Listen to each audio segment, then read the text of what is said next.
আসসালামু আলাইকুম। আমরা ডিগ্রি মিনিট সেকেন্ড থেকে কিভাবে ডেসিমেল ডিগ্রিতে কনভার্ট করব সেটা দেখব।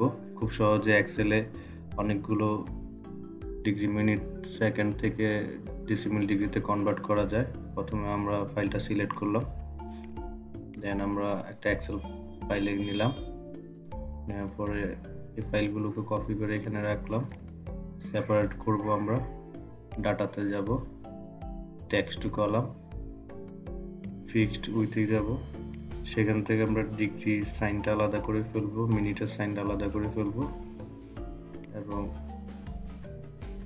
সেকেন্ডের ঘরটা আলাদা করে ফেলবো, এটা আমাদের ক্যালকুলেশন করতে সুবিধা হয়।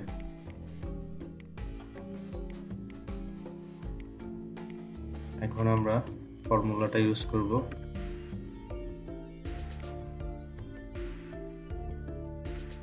Plus divide by 60 plus divide by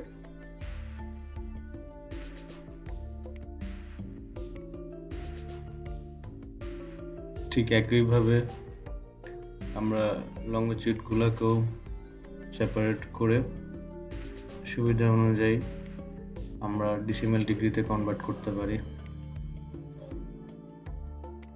একইভাবে আমরা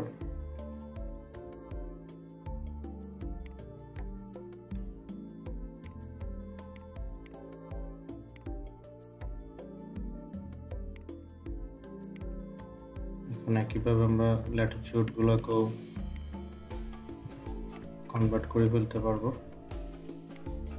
আবার আগের নিয়ম, সিলেক্ট করে আমরা ডাটাতে যাব, টেক্সট টু কলামে যাব, ফিক্সড উইথে যাব, সেখান থেকে ডিগ্রি, মিনিট এবং সেকেন্ডের ঘরটা আলাদা করে ফেলব, ফাইলগুলো ডিলিট করে দেব, কলামগুলো,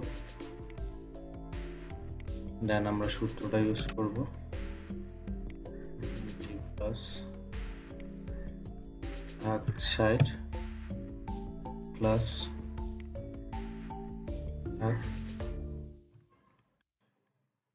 ঠিক একইভাবে খুব সহজে আমরা অনেকগুলো ডাটা খুব দ্রুত কনভার্ট করতে পারবো। আসসালামু আলাইকুম।